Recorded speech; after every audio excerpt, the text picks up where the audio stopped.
Ladies and gentlemen, brothers and sisters, friends, enemies, and comrades, I hope you're doing well wherever you are. This is Kenya Revolutionary for another session. Quick session. Wonderful day. It's sunny wherever I am.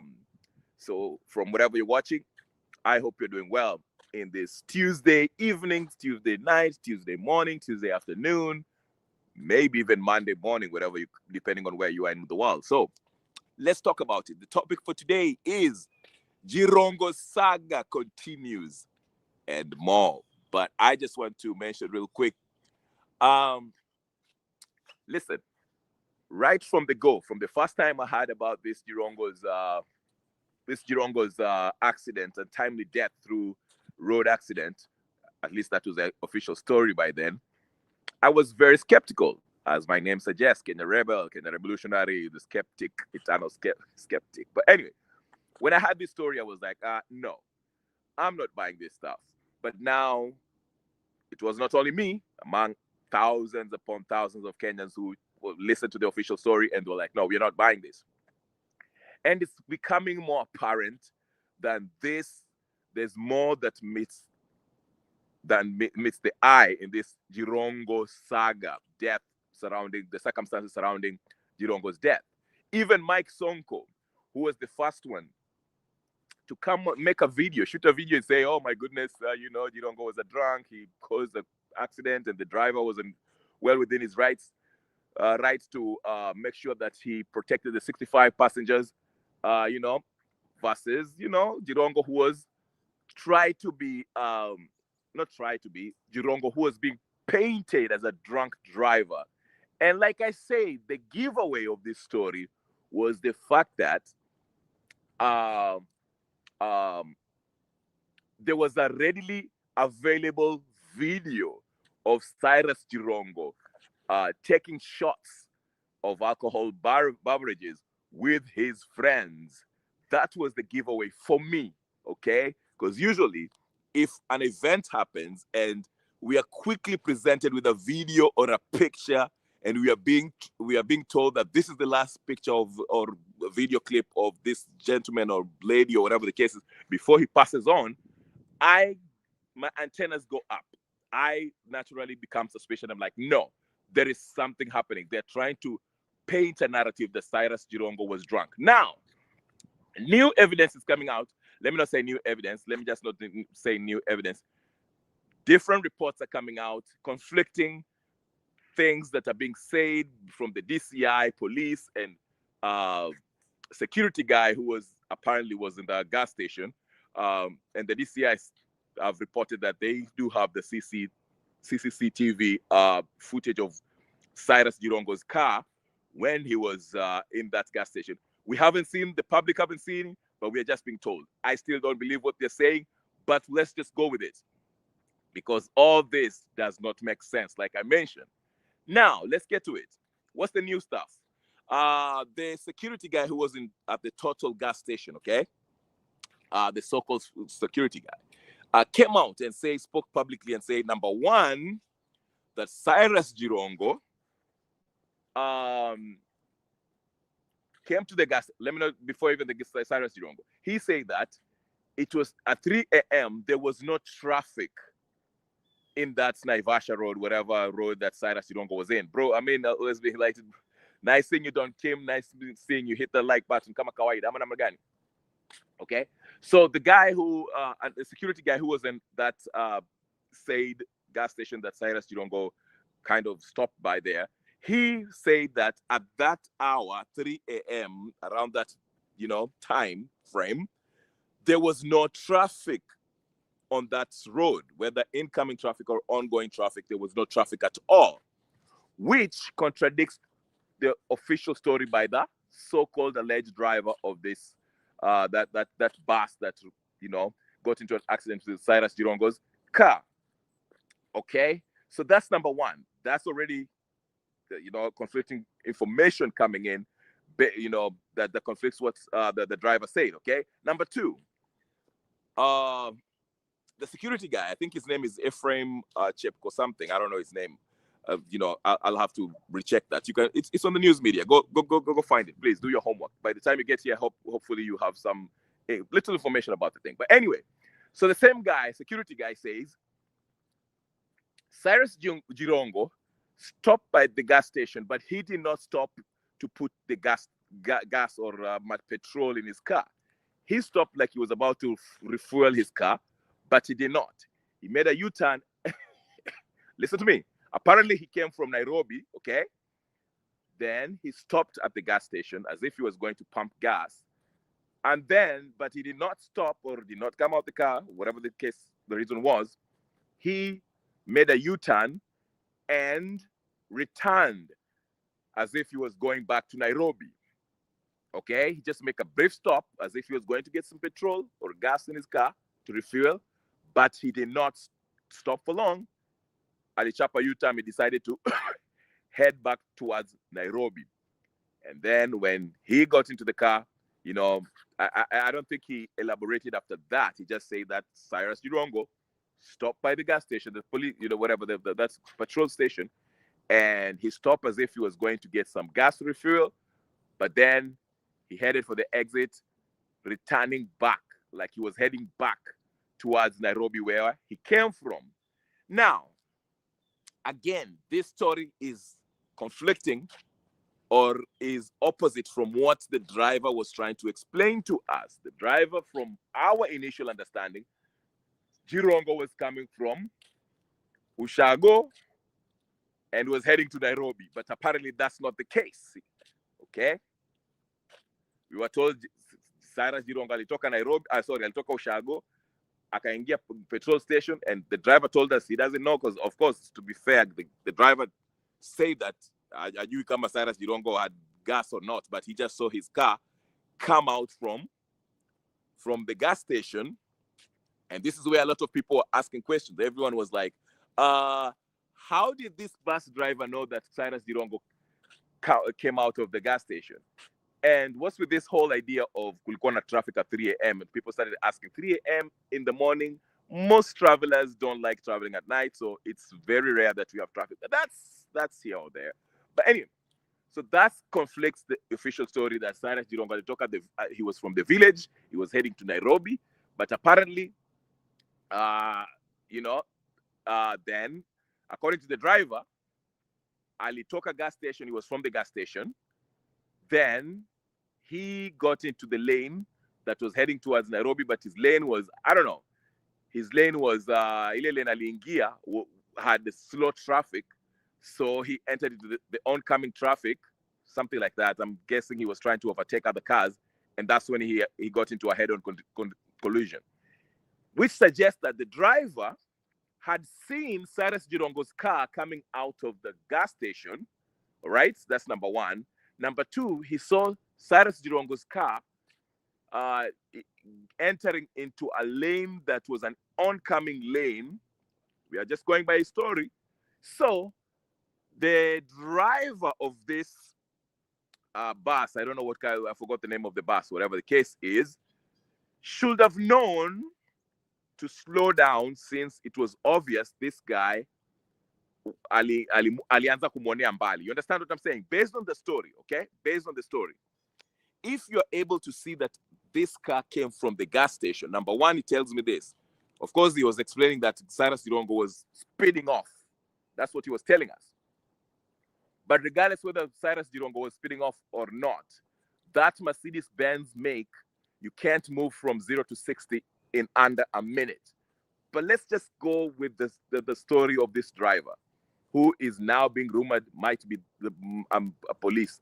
But to I just want to be brief. I want to dwell on this Cyrus Jirongo because we already know there's foul play in this whole thing, and we are not going to get a conclusive report or a meaningful report behind this, and no one will be brought. The real culprits behind this accident will not be brought to justice, okay? But we shall just do this for shits and giggles. So let me go ahead and explain to you. If I'm a bus driver, I'm heading to Nairobi. I'm using his reasoning. I'm a bus driver. I'm heading to Nairobi. Then I see a car leaving the gas station, right? Obviously, Cyrus Jirongo had stopped. Whether he put gas or not, that is immaterial at this point. He's leaving the gas station, okay? Then he gets into behind the traffic of the oncoming traffic. Remember, I'm heading to wherever I'm heading on my lane, right? Mabri nakuona, nice seeing you, brother. Hit that like button, okay? So if I'm in a position of, if I'm this bus driver, which means I am able to see, I'm not far from this gas station, okay? I'm alert enough to see that this driver has left the gas station, okay? Alafu, there's traffic on his lane, so he decides to get on the oncoming traffic, which means you've been eyeballing this Mercedes-Benz coming from the gas station, okay? And entering into the oncoming lane, which is now on your lane. You're going to meet him head on. So it suggests that you've been watching the movement of this erratic driver, as you've explained. Okay, you didn't say he was driving erratically, but you said he was speeding off, okay, to meet that narrative that Cyrus Jirongo had been drinking, supported by, evidence by that video that you posted or whatever, your people, all right, that was posted of him drinking with his friends before he hit the road. But let me continue, okay? If you are able to see Cyrus Jirongo, the Mercedes, before then you didn't know it was Cyrus Jirongo, you are able to see that this Mercedes-Benz stopped at the gas station. You are able to see him enter into the lane that he was supposed to be on, but his lane had slow traffic. So he decided to get to the on traffic, which means he was going to face you head on. If you're able to see that, that should tell you as a driver, you are supposed to take precautionary measures, which is, as soon as you saw him speeding off from the gas station and entering into the oncoming lane, which means you're going to approach him, ungeanza kushika brakes kitambo, because it suggests that there was enough distance, or there was some kind of distance between you and Cyrus Jirongo, and it wasn't that long, because given the, you're in where you're coming, because it suggests ulianza kumwonea mbali. You understand what I'm saying? I'm just trying to give you this. Kama ulimwona ametoka kwa gas station, okay? That means he wasn't far away from you. Okay? So ulianza kumwonea mbali. Alafu akaingia abruptly on the lane facing you. Now, I don't care how much you're drunk, unless Cyrus Jirongo was blind at that time and he was driving drunk and didn't look forward. Ama wewe ulikuwa hauna mataa zako zilikuwa zimezimika, so Cyrus Jirongo could not see the bus coming, which still does not make sense. But let's go with your story. So ulianza kumwonea gas station, ametoka gas station, mbio akaingia kwa hiyo lane alikuwa anafaa kuwa, but there was traffic, right?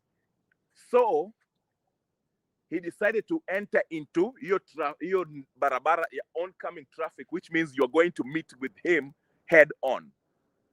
It's 3 a.m. at night. Your lights should be on, right? So regardless of how drunk he was, Cyrus Jirongo could have seen that there was an oncoming bus coming to face him. So angeanza kushika brake, na angeanza kushika brake pale yako, regardless of how quick he was moving. Now wewe pia, since you've been eyeballing him from the time alitoka kwa gas station, because when ulituambia ati alitoka kwa gas, ulianza kumwonea kwa gas station kama ametoka kwa gas station. So since you had started seeing him coming from gas station, na akatoka kwa ile lane alikuwa akaingia kwa hiyo lane mnaenda kukutana, you should have started slowing down in preparation of any eventuality that might happen, which is a possible head-on collision, since you saw that he was being erratic. So 2 things, opportunity missed here. Cyrus Jirongo, we are going to buy your story. Cyrus Jirongo aliingia kwa hiyo lane, ulianza kumwonea huko kwa gas station, ukaona okay, ulikuwa unaendelea tu. But as soon as he entered into your in your path coming towards you, there's no doubt he could have seen you, because your lights are on. It's 3 a.m. in the morning. Your headlights are facing him, and his headlights are facing you. Angeanza ku slow down, na wewe pia ungeanza ku slow down, which might have still ended up in a collision, but the impact of it, I don't think, would have been as big as what you are describing. So there, Mr. Driver, your story is missing the nail. But let's just Go with the new information that you're getting. Now, the DCI has released a statement saying that they are in possession. They've actually viewed the CCTV footage of Cyrus Jirongo. They say Cyrus Jirongo aliingia kwa gas station. He came from Nairobi, okay, which again contradicts the driver's story. He came from Nairobi, akaingia gas station, right? But when alifika kwa gas station, hakuweka mafuta, okay? He stopped a little bit, which is, this story, right? Alitoka Nairobi, akaingia gas station, as if he was going to put gas. This is according to now DCI. Akaingia kwa gas station, stopped briefly, hakuweka mafuta, decided to bust a U, which corroborates with what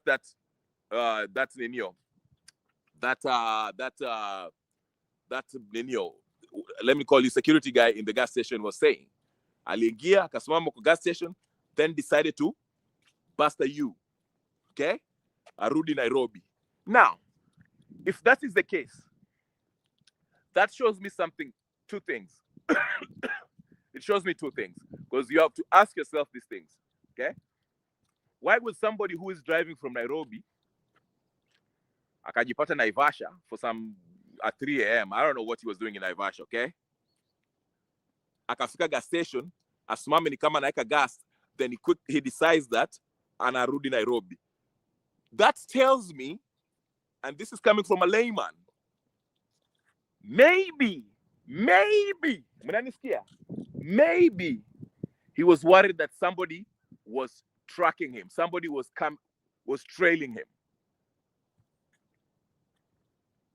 Let's reason. That shows that somebody is under distress. It's either amepotea njia, he doesn't know where he's going, or he is worried somebody was following him, so akaingia gas station akajifanya ati anaenda kuweka mafuta, akasema, you know what, let me see if these guys are watu wananifuata, let me see if they are going to pia wataingia gas station, because he stopped like he was going to put gas, then akasema, because that's what it's telling me, okay? 3 a.m. ni saa tisa usiku, okay? Umetoka Nairobi, size ya Nairobi, ukaingia gas station ni kama unaenda kuweka mafuta, which tells me this guy is under distress. He's under duress. He's worried about something. He's worried about somebody probably following him. Possibility. Because why would he stop in the gas station, anajifanya ati anaenda kuweka mafuta, anasimama hapo kidogo, then decides, mi siendi vile niko naenda towards Naivasha or whatever the case, anachapa U-turn narudi Nairobi. That indicates to me he was worried about somebody trailing him. Somebody was tailgating him. Kuna mtu alikuwa anamfuata. That was suggest to me. It's either two things, as I mentioned. It's either alikuwa amelewa, pombe imemzidi, which I don't care hata kama umelewa. Walevi, they drive. In fact, some people drive better, okay? But anyway, kama aliendesha, he was able to drive from Nairobi to Naivasha, finds himself in 3 a.m. He probably knows where he was going. There's no way he was drunk, alipotea, akajipata Naivasha. Like, I mean, come on. Like, listen. Let's reason here. Let's use our heads. But listen to me. Listen to me again. There's no way Cyrus Jirongo lost his way. He was drunk. Because we were told he was at Wetangula's party at 9 a.m. But somehow we don't know what happened in the middle. He was in Naivasha. Okay? But there's no way we can argue that, knowing very well that he was with Wetangula, not Wetangula House. I think you alikuwa club ingine na it was Oasis, whatever the case is. Regardless, but he was with Wetangula. Wetangula being somebody who has a sketchy history, but let's stick to the points. Let's stick to what we know here, what we are being told. And I want you to use your reasoning. Okay, walikuwa na Wetangula Oasis Club.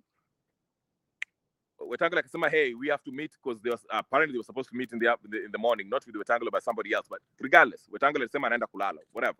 Okay? So, regardless of how many drinks former Lugari MP had, he knew where he was going, obviously. He knows Nairobi, he knows the area, he knows where he is. Okay? But for some reason, the CCTV footage shows him pulling up on that gas station. And that is the giveaway. there's no way you can drive all the way from Nairobi to Naivasha because you're lost. Kwani umelewa namna gani unajipata Naivasha? You understand what I'm saying? That let's just remove that. We cannot argue that Jirongo was so drunk that vile aliwachana na Wetangula akaingia kwa gari and he started driving na akasahau his way home and found himself in a highway somewhere in Naivasha. You see what I'm saying? That does not make sense. It doesn't hold up, right? So let's just stop that, okay? Because if he was, you know, perhaps inebriated to some extent, buzzed, you know, a little buzzed, drunk kidogo, like he can drive. And, you know, if you've been drinking, you still know your direction, unless umelewa to. And listen, if you're drunk to the point where you cannot tell where you're going, you probably can't drive. You understand what I'm trying to say? Okay? Ukilewa to a point where umesahau pale nyumba yako iko ama the way back to your house, you probably can barely drive. Okay? So your accident kama it was to happen ingefanyika hata before he hits the highway. But what is the most logical suspicion or reasoning here is if the former Lugari MP Cyrus Jirongo was coming from Nairobi, found himself, for whatever reason, we don't know how he got to Naivasha, but he found himself in a gas station. He pulled up in the gas station, akaenda ni kama anaenda kuweka mafuta, stopped, but according to DCI reports, the investigators, they are telling us he did not stop there for long. In fact, I will read you the statement. He did not stop there for long. He did not come out of his car. He did not shut down his car. Ndio yake mafuta or not. No. Alifika na akaenda ni kama anaenda kuweka mafuta, akasimama kidogo. Then he decided to go back to go back to the road from where he came from. Ile njia alikuja nayo ndiye akarudi nayo, which to me indicates that he was probably trying to see, or he suspected that somebody was trailing him. That's the only logical decision. Have you ever been in a car unaendesha? Okay, unaendesha gari, especially at that hour, 3 a.m. in the morning. Okay, let me just use this. Have you been in a car, uko kwa gari, alafu ukanotice maze kuna gari fulani na kufuata, you know? Inakufuata like ukipiga hii kona wanakufuata. Ukipiga hii kona wanafuata, so you're like, maze ni aje hapa? This guy is like, is somebody like, what's going on? Why is this car trailing me? Like, you know, and it's 3 a.m. in the morning, so you know bad things happen at 3 a.m., right? Okay. So you'll be like, you know what? Kana ka gas station hapa. Ebu niingie kwa gas station. Kwa gas station kuna CCTV, there's light, there's people. So if something was to happen to you, or you just want to check what kind of car or make up the face of the people who are trailing you, you will pull up to the gas station ukae hivi ujifanye unaenda kuweka mafuta. For those of listen, let me rewind this. Excuse me. Let me rewind this. For those of you who, let's say you've been driving, you know, and for example, unaendesha gari na uko na mtoo kwa gari, or you have something illegal in your car, or something, or maybe you know you're in trouble, okay? You have a suspended license. Alafu unaendesha gari, alafu karawa kaanza kukufuata. Karawa anze kukufuata nyuma, you know? You'll pull up to a gas station or whatever the case is, ujifanye unaenda kuweka mafuta, just kuangalia kau karao ataishia ama atakuja kusimamisha. Something similar to that. So basically, to me, it shows me that Jirongo, by the fact that he did not stop to put on some petrol, if that is to be believed, if it's true, it shows me that Jirongo ali stop, okay, to pretend that inaenda kuweka mafuta, to see if somebody was trailing him. So I'm yet to see the video, but if that's the description, that is what I would only come up with. And I want to read that DCI thing because I think I have it somewhere. So you can get the gist of it, okay? Good ya karibu sana, I see you.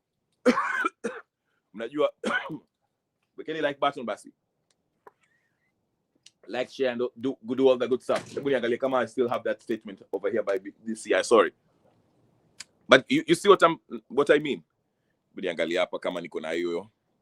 Ako ka statement ya DCI. Hold on. Wait a minute. Yeah. Okay, so dang it. Let me see. Hold on, guys. Give me a few minutes. Crap, I can't see it. I didn't save it. But anyway, like just to go about it again. One more time, guys. And I won't take much time on this. It's absolutely it is. Let me highlight this. It's a freaking murder. It is.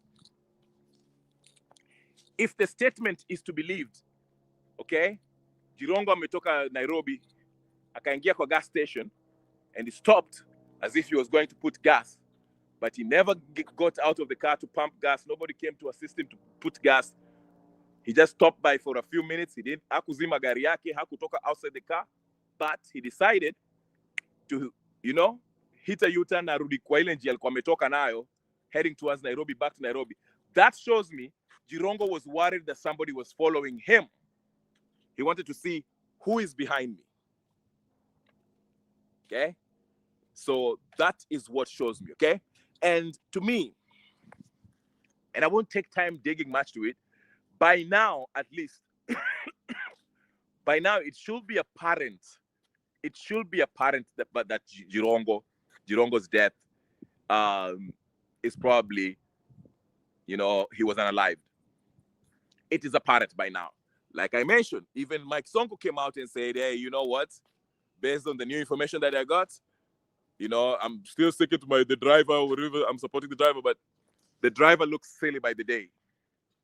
And I know now I've seen Gachagua and Wamalwa and Kalonzo, they're coming out and, wanadandia your story because it's, a lot of people just asking questions that are, So, but again, we have to be careful with what we are being told because that is story tunaambiwa ati Jirongo aliingia gas station, kuna CCTV, whatever the case. Let us see it because that might be a new narrative to support to fit into the original one that ujamaa alikufa kwa road accident. Again, hata ukiangalia hiyo road accident, ukiangalia hiyo basi, I told you this in my previous video. The damage on the bus and the damage of the Mercedes does not make sense. Hata kioo ya basi haijabanjuka. Hata ile taa ya basi haijabanjuka. Lakini ile gari ya nani, Jirongo, it's almost like ilikuwa na bomb, imechapwa na bomb. You understand what I'm saying? It just doesn't make sense. And then what everybody's asking now, out of the 65 passenger, kuna mtu mmoja hata ametoka akasema ati mazee hata mimi nimeona hapa hii gari this is what happened. You see what I'm saying? So to me, it is not up for a debate anymore. Cyrus Jirongo was unalived. I'm sorry to say that. Now, how did it actually happen? We don't know, and we might never know. Because I don't trust the DCI. I don't trust what there are people saying, okay? Why did they? Sintuliambiwa ati hiyo CCTV imeshachukuliwa DCI wako nayo. Why haven't they released it to show us? Mimi nataka, if I am Jirongo's lawyer, family lawyer, I would like to see that CCTV, okay? Your CCTV, without it being, molested in any way or without, I want to see a few minutes before he got into that gas station and a few minutes after he got out of that gas station. Because I want to see if somebody was trailing him. Because, like I told you, if he was coming from Nairobi, akaingia kwa hii gas station, and he did not come out of the car, he did not turn off his car, he just stood up there for a few seconds, then he busted a U-turn, going back from where he came from, heading back to Nairobi.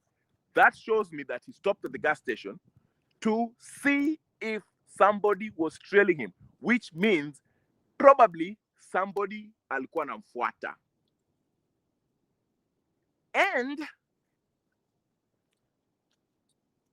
hii gari ilikuwa inakuja hapa, hii ilikuwa inagongana na whatever gari, whether it's, I don't think it was a bus that iligongana na Cyrus Jirongo.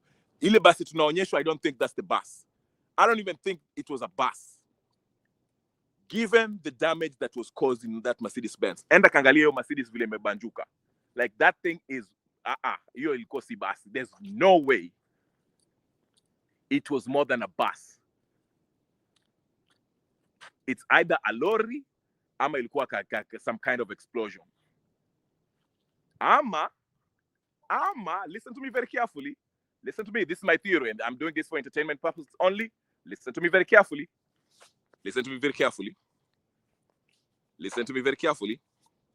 Ama Cyrus Jirongo walimninio, they cornered him, walimkona, wakamdedisha, then they destroyed the car and destroyed the bus to make it like it's an accident, but alidedishwa na kitu wengine.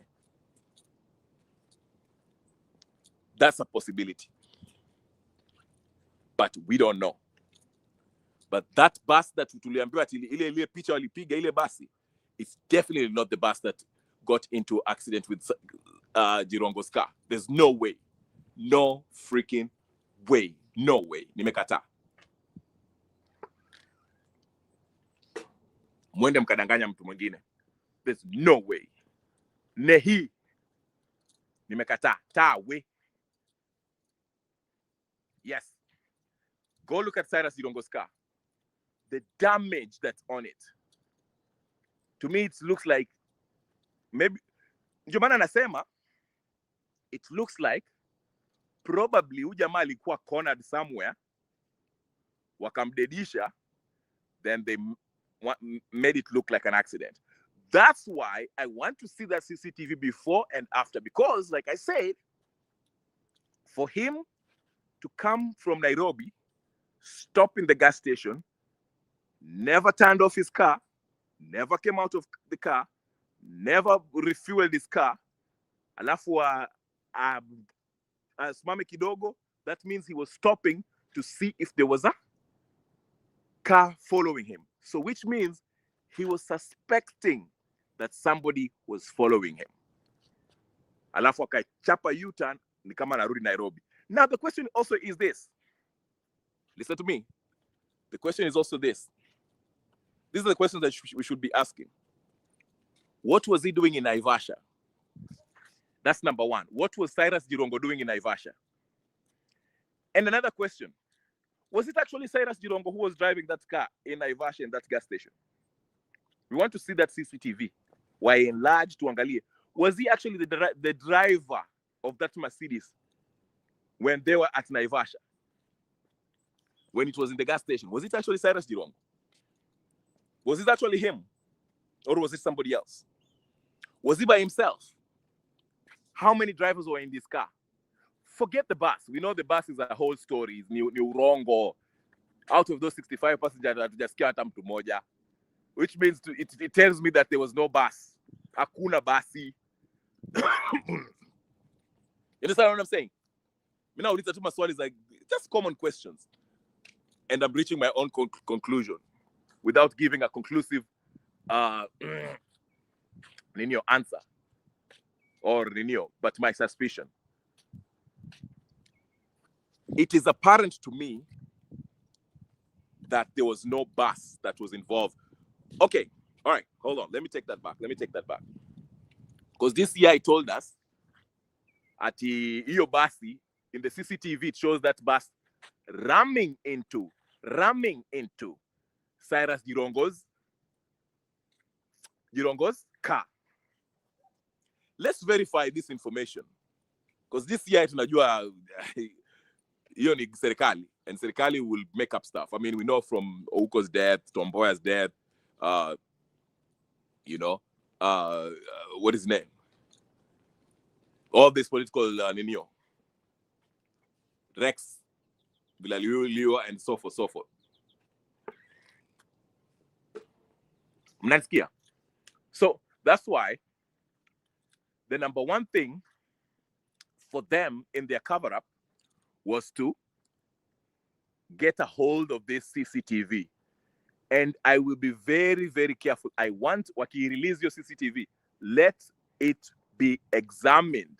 The footage, let it be examined by a forensic expert. tusionyeshwe ma CGI kama wale watu walikuwa wanatuambianga ati this is the picture of the planet. That's a CGI image. No. We want the original and Alderate. I can't even speak. Uninterfered with footage ambayo haijakuwa edited on any kind. Tunataka the original one. Okay? Let's examine. Was it actually Cyrus Jirongo's car? Was it Cyrus Jirongo's face in the car? How many people were actually in his car? I don't know if he had tinted windows or not. Okay? But still, today with the technology we have, we can actually tell even through a tinted window if it was Cyrus Jirongo, how many people were in there, and how come he ended up in Naivasha at night. Ndio maana mimi nasema hivi, there are several possibilities given the fact that if they can ascertain that his car was in Naivasha, in that gas station, it stopped, never put gas on it, he never came out, then he suddenly hits the U-turn and heads back to where he was. To make it shows that he was stopping to see if there was somebody trailing him. Then hold up. There's another version that I'm coming up with. Listen to me. Then this. Could it be? Kumbuka hii ilifanyika saa 9 usiku. Listen to me. Usiku wa manane. Listen to me. Could it be? Like, that's what I'm telling you. Cyrus Jirongo is not the person driving that Mercedes by the time to Kwapo Naivasha. Okay? Cyrus Jirongo, na hii basi that we are being showed. Look at the bus. Go examine the damage on the bus. Okay? Go examine the damage of the bus. Kioo haijavunjika, bumper ndio nenio kidogo, hata mataa za basi bado iko, which suggests that bus that we are being showed, it had a contact with another vehicle, which might be Cyrus Jirongo's vehicle, but it was a contact made. It was a choreographed collision at that 3 a.m. So, this is another angle that I'm trying to give you, okay? A possibility. I'm not saying this is what happened. Maybe Cyrus Jirongo alishanyakwa, walimshika way before they got into Naivasha.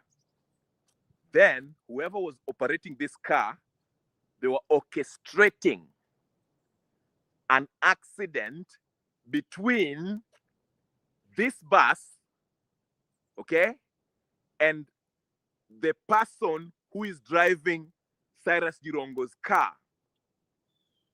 Because this year is telling us, the CCTV is showing the bus ramming.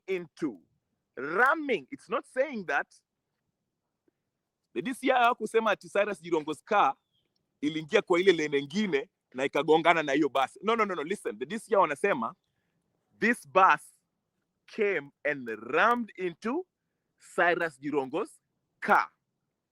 That's why I'm saying, if we are to, I don't need to be a forensic expert in this. If you look at the minimal damage caused by this so-called collusion between the bus and Cyrus Jirongo's car, if you examine the bus, you can tell this bus was not at a high speed that was enough to generate enough impact kuua Cyrus Jirongo. There was no what do you call it? Ile balloon ambayo inaninio inatokanga kwa steering. What do you call it? Okay? Let me explain one more time. I know mnapotea kidogo. Let me help you. Najua mnapotea kidogo. Just listen to me. Listen to me very carefully. See, everyone is asking, why was Cyrus Jirongo in Naivasha? Here's what I'm telling you.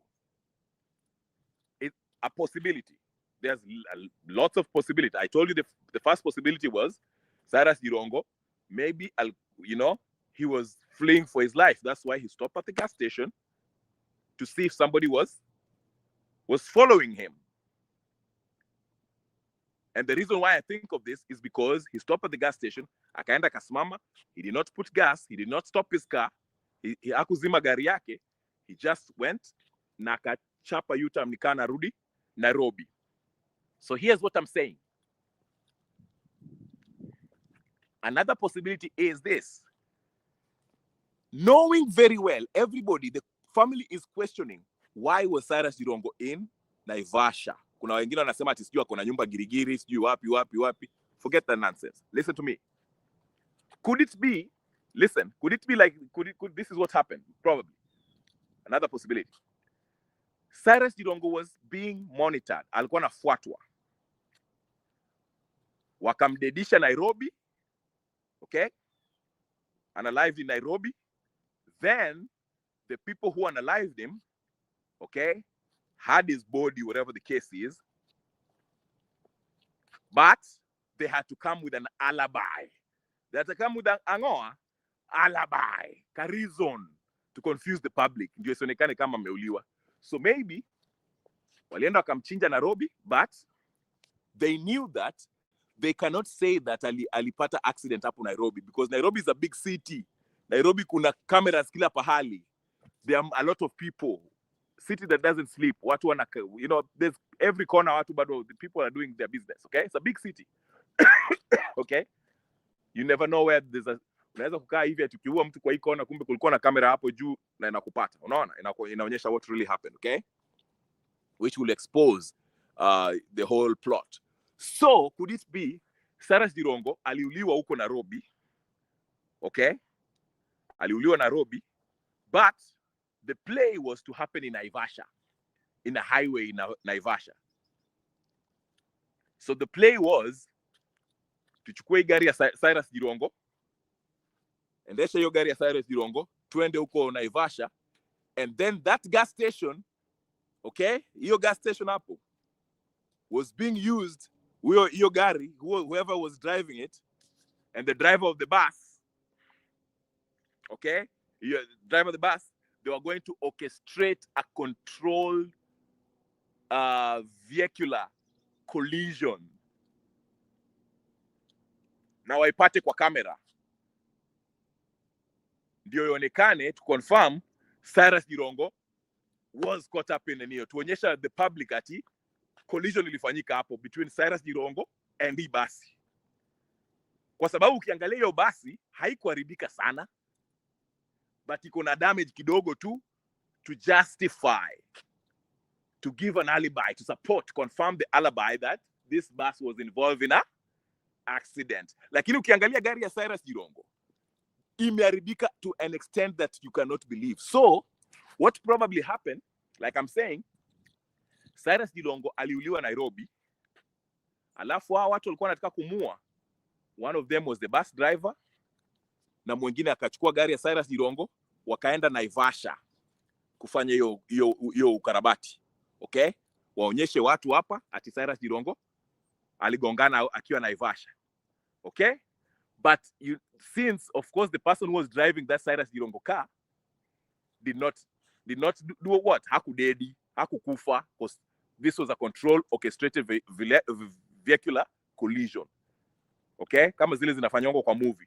So wakagongana, the damage wasn't much, but where they messed up, wakachukua gari ya Cyrus Jirongo, wakaipeleka huko, sijui walipeleka huko pale hizo written off cars ziko, wakazidi kuidamage. Ndio ionekane ati it was a very bad accident that Cyrus Jirongo could not survive. Because if you look at the Cyrus Jirongo's car and you look at this car ya gari ya hii basi, the damage does not match up. And the giveaway is there's no passenger. 65 of them that we are being told, not one amekuja katuambia ati this is what happened. Mnaelewa? And that explains the whole why Cyrus Jirongo, who left Oasis with Wetangula, probably was heading home, but somehow between 9 p.m. and 3 a.m. alijipata Naivasha gas station. Unanifuata? You get what I'm saying? Hey, I hope you're. Ai, Ruto. Ati Ruto, napona ni kahawa tu nawapelekea na nakunywa na naendelea na. So mnaelewa? But exactly, Scrappy is that's the only way I can explain why Cyrus Jirongo found himself in what? In Naivasha. Okay? Either he was being trailed, but hata kama ndio maana nasema even if he was being trailed, there's no way angekuwa why will he drive all the way to Naivasha? It's a possibility. It's a possibility. Maybe alisema, hey, let me just get off the city.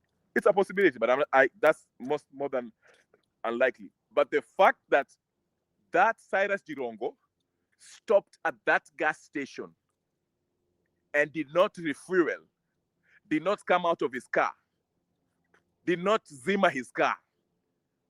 He stopped, then decided to bust a U-turn and go back from where he came from. It shows me that he was stopping to see if somebody was trailing him. But then, Iyobasi karam into his car. So, that's the one possibility. Another possibility is either Cyrus Jirongo aliuliwa Nairobi, then wale watu walimua already had a plan. Chukua hiyo basi, chukua hii gari ya ninio, Cyrus Jirongo, let's go orchestrate ninio. A coalition huko outside of Nairobi. Kwa sababu if we try to orchestrate this thing up in Nairobi, there's too much people, there's too much cameras, there's too much ninio. Itagunduliwa. Okay? Those are just possibilities that I'm saying might happen. Another news. So anyway, in conclusion with this, Cyrus Jirongo, and again, I'm not saying this to say that I'm supporting Cyrus. I used to support. I'm not saying this because I used to revere Cyrus Jirongo's political, career. I don't. I actually know very little of him, and I think I just think that he wasn't one of those people who would actually bring meaningful change in Kenya. Didn't know much about him. Thank you so much, Gypsy Corner. Thank you so much, Gypsy Corner, for your super chat. What do you say, guys? Whiskey and lemon might do it. Actually, I'm healing from it. It's been a cough. This is a ninio zinashikanga watu siku za ninio za winter. Excuse me. But yeah, whiskey niliwacha. Well, hey, Gypsy wewe, unaniambia nikunywe whiskey. Unataka hata mimi Jirongo niende Unajua tuliambia Cyrus Jirongo alikuwa ametoka kukunywa ile kitu wakaanza you want me to drink whiskey ndio mimi hata pia wanipate hapo kwa gas station bwana. Wewe unani.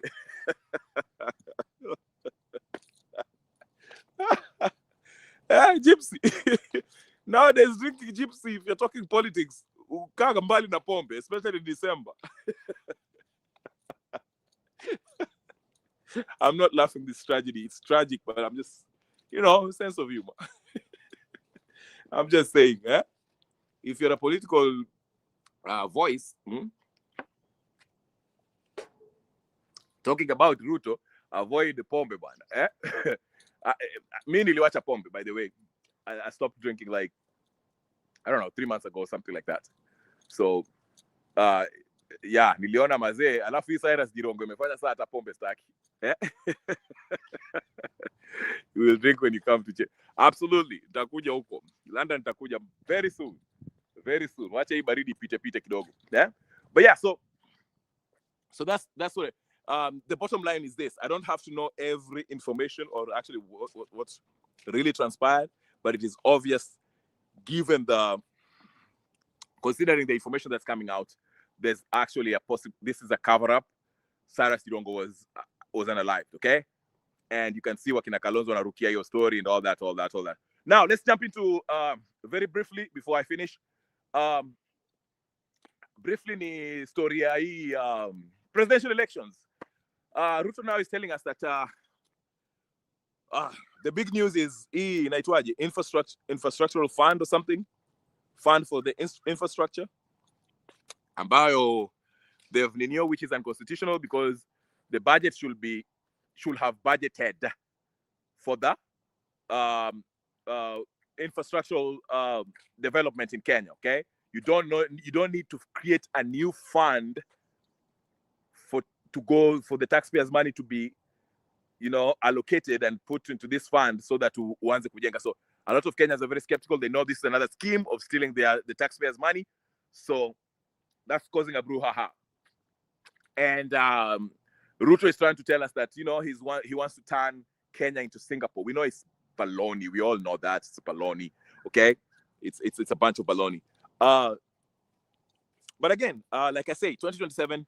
I don't want to repeat myself because I always say this. 2027 is going to be a rigged election.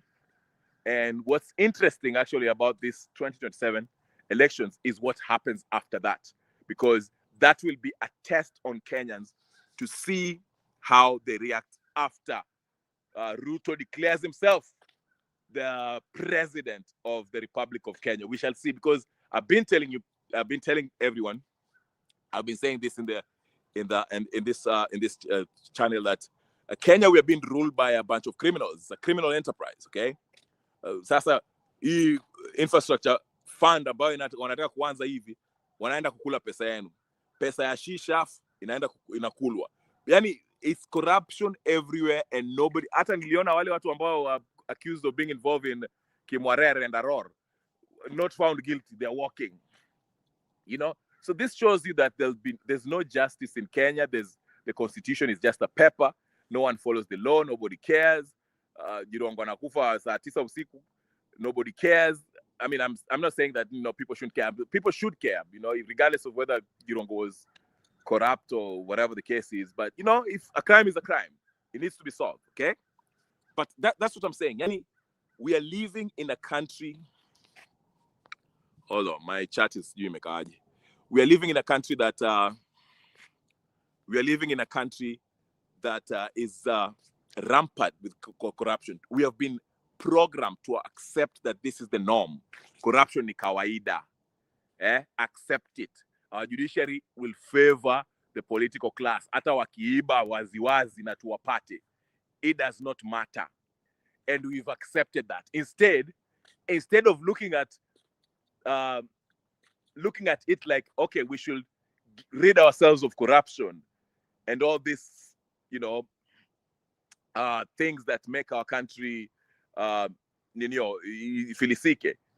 We are busy talking about tribes and how we are going to win elections if this tribe meets with that tribe, and then we become, we take over power, and our leaders will continue, looting, and we keep on calling them weshimiwas while they loot in our faces.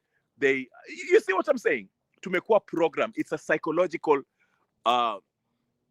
operation on Kenyans to a point where nobody sees the need of a revolution. Nobody sees the need of overhauling the whole system. Nobody sees the need of bringing these criminals to account for the atrocities that they've committed, gross human violations that they've committed against the people of Kenya. No one is talking about that. We are just, we've made it up. In fact, it's now fashionable. You want to create your name? Do you want to make a name for yourself? Start talking about corruption. It's fashionable. Jifanya ati wewe sasa ndio umejua mambo ya kuzungumza mambo ya corruption. Ruto will not worry about you because Ruto is not worried about you saying that. In fact, he knows the corruption. He is part of the corruption in your political ninio. It has become as if it's ni wimbo wa taifa, complaining about how our system is failing us, has become a song that we sing every day in our Twitter spaces and all that. No action. Ni wimbo na wimbo na wimbo. That's why you see I rarely talk about the 2027 presidential election and who might take out Ruto or nani atashinda Ruto, how we are going to. You see what I'm saying? So that's why I ninio. Jipton nasema Mike Sonko was going to bail out bus driver, but now has retracted. Let him spend his past. Absolutely, I saw that video. Hata Mike Sonko aliona akasema, hey mazee, hata hii hapa, you know, hiyo pesa, you know. So that's what's happening.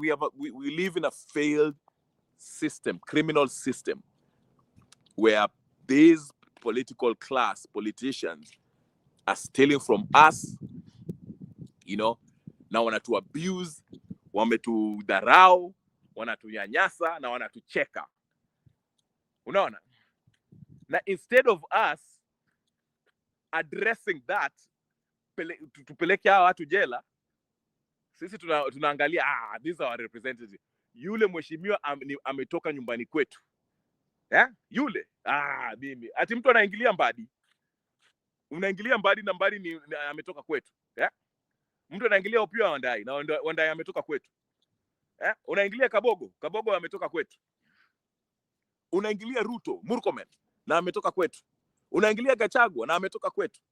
Wecheni, endeni mkalialie kwa watu wenu ambao walikuwa wanakuiba ile serikali yake. You see how we are, so we will never actually focus on what can actually change our country because we have tumependa drama, political drama. We've been programmed to accept that things are the way they are and they will never change.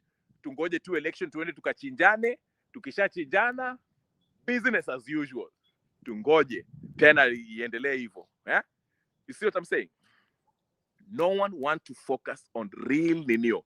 People don't want to gather around not only idea, because to me easy ideas zote easy. Ndio maana mimi nasemanga hata sijui akina nani Jimmy Wanjigi coming with this all wonderful ideas of how we shall not pay our debts, pesa mfukoni and all this nonsense. It will not be practical. You'll never get the chance to do all these wonderful things you are marketing to the people if you do not confront and change the power structure of Kenya. You understand?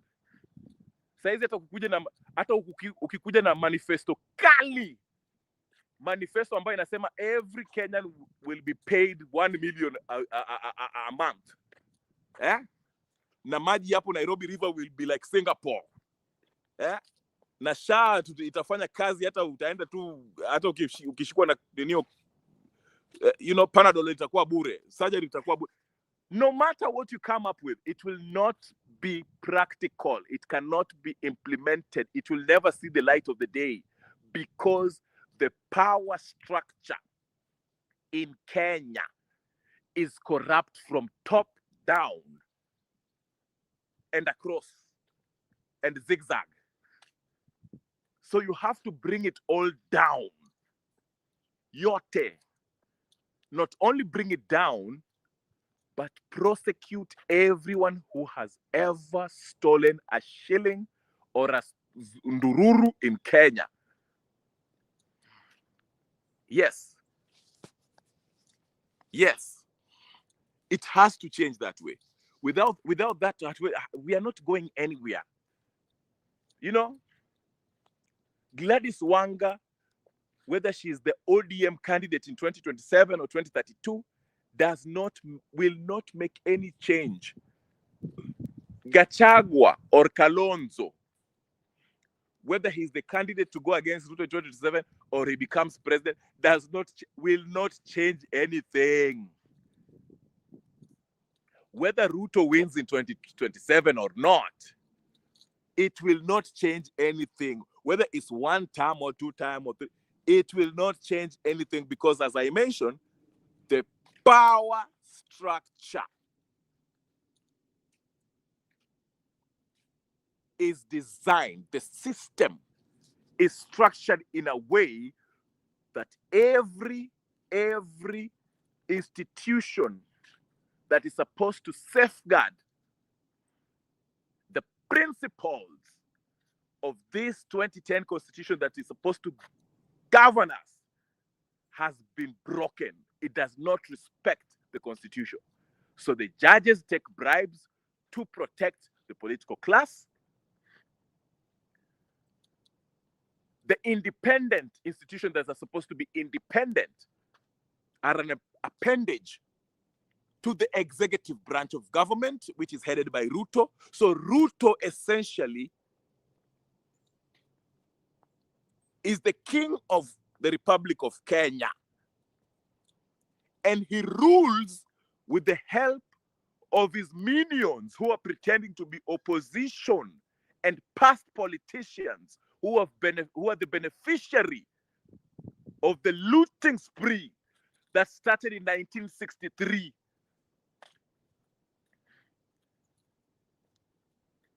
It has been there. That's why you see wakina, who is this mtoto wa Raila, huyu msichana anaitwaje?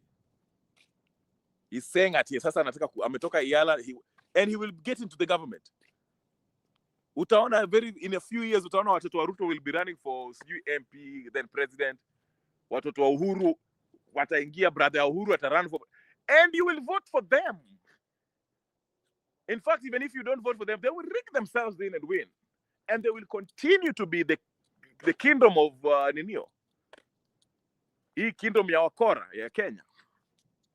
Because Kenya hawaja realized that it is the system, the power structure of Kenya that needs revamping, to be scrapped, so we can get back to a rule-based country. A country that is ruled by the law, the constitution. Not only by that, but is enforced. Those constitution is implemented and reinforced. Enforced as it was intended. Failure to do that will only be singing about this useless manifesto about how pesa mkononi, sijui change, sijui economics, sijui up and down, bottom up, sijui new, sijui, yani itakuwa tu hizi sakasaka za hao washenzi wakikuja na with new fake ideas, wakikuja hapa wakituimbia hapa sijui nini Singapore, sijui nini, one term, two term nonsense. Nowhere.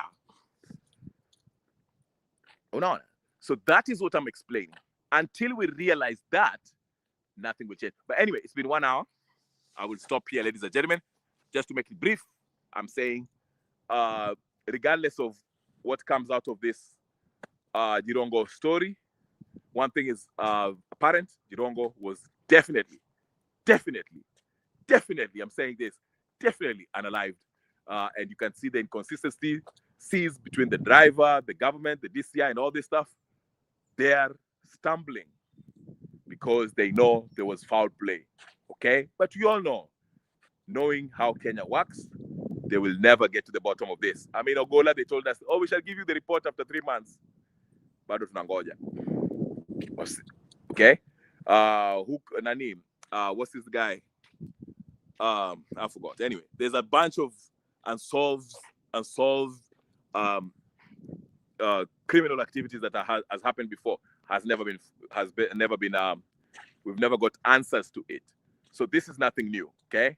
So anyway, and regarding 2027, like I said, nothing will change until Kenyans realize that the power structure, the system in place that breeds these criminal elements that call themselves political class, their buddies, the family members, the extended families and relatives, keep on ruling unopposed.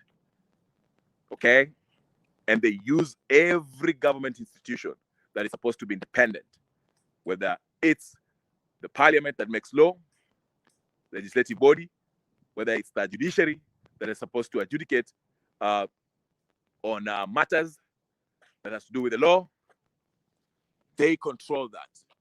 So the only thing left, the onus is on the people of Kenya to bring down this power structure, this corrupt power structure that we have in Kenya, this system. And they can do it in several ways. It's either popular revolution, which I know Ruto has enough money to buy everyone, or armed struggle, and that can take different phases. Armed struggle as in watu waende huko mistuni, warudi, watoe Ruto, or the army to do what Burkina Faso did. Consult the people, aseme, mmekataa Ruto, and you cannot take him out. Tutamwambia atoke basi. Now, all those are not guaranteed to succeed. But if we have a bunch of people, leaders, who are in tune with the people, who agree to implement and respect and enforce the Constitution, then we can get somewhere. Ladies and gentlemen, brothers and sisters, friends, and comments, my name is Kenya Revolution. Thank you so much. Asanteni sana Mabri. Thank you so much for being here. Don, thank you so much. Gypsy, thank you so much, and thank you for your super chat. And everybody else who have been watching silently and are going to watch and repeat. Be blessed. I'll talk to you guys later. Peace and blessings. Thank you so much.